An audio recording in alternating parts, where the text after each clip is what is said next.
Welcome to an awesome Dvar on Torah-Beshalach. So the Bnei Yisrael left Mitzrayim, and it says that HaKadosh Baruch Hu did not take them the short way. Rather, HaKadosh Baruch Hu was taking them on a roundabout way, and at one point, they even turned back towards Mitzrayim. And in Perek Yudalet Pasuk Gimel, it says, "Va'amar Pari l'Bnei Yisrael." Pari says to the Bnei Yisrael, "Nevuchim heim ba'aretz, sagar aleim ad midbar." They look like they're lost in the land. The midbar is closing in on them. The question is, who are these Bnei Yisrael that Pari is talking to if all the Bnei Yisrael already left Mitzrayim? So the Targum Yonasan immediately answers this question. And Targum Yonasan says that Pari was talking to Dasan and Aviram, the terrible duo, the famous troublemakers who had stayed behind in Mitzrayim. The question is that we know that anybody that didn't want to leave Mitzrayim during the Makkah of Choshech, when it was dark and the Mitzrayim couldn't see what was going on, HaKadosh Baruch Hu killed all those Yidden that didn't want to leave. And everybody else presumably left at the time when Pari kicked them out with Moshe and Aaron. So what were Dasan and Aviram doing in Mitzrayim? And how is it possible that they escaped the fate of the other Yidden that didn't want to leave Mitzrayim that were killed? So in the Sefer Eidos B'Yehosef by Rabbi Yaakov Levi Saper, he lived in Mainz in the late 1800s, he asks this question.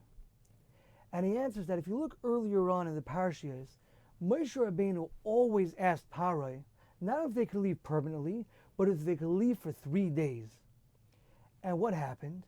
When the Bnei Yisrael heard that they were only leaving for 3 days, they weren't so excited about that. But he says what happened was, the word went around quietly to the Bnei Yisrael. There was a secret that was passed around. Don't worry, we're not actually going to end up coming back after 3 days. And he says that's merumas in the words when it says, Daber na ba'oznei ha'am. Speaking into the ears of the people. That, we're keeping it on the down low. We're keeping it quiet. But the word got out. They're not actually coming back in 3 days. However, Zakta Eidos B'Yehosef, that Dasan and Aviram were not let into the secret. Why not? So he says, Dasan and Aviram were Moisim Mashinim. They were the ones that told on people in Klal Yisrael. For example, they told on Moshe Rabbeinu in Parashat Shemos that he had killed a Mitzri. And because of that, the Bnei Yisrael didn't bother letting them know that they're going to be leaving permanently. So Dasan and Aviram, when they saw the Bnei Yisrael leaving, they thought the Yidden are leaving for 3 days and then they're coming back. For 3 days they said, it's not worth it. We're not going. They had no idea that this was permanent.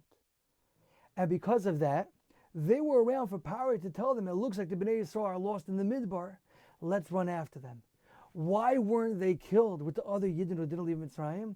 Zakta Eidos B'Yehosef, that had they known that the Bnei Yisrael were leaving for good, they would have went. They didn't want to stay behind permanently. For 3 days, they said it's not worth it. What are we leaving for 3 days? Give a couple of carbonates. That's not worth it. We're going to stay behind.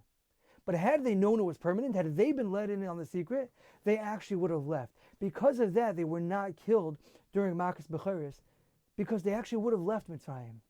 It was only for a 3-day trip that they said, we're not going to leave Mitzrayim. I hope you enjoyed this Torah. Have a wonderful, wonderful Shabbos.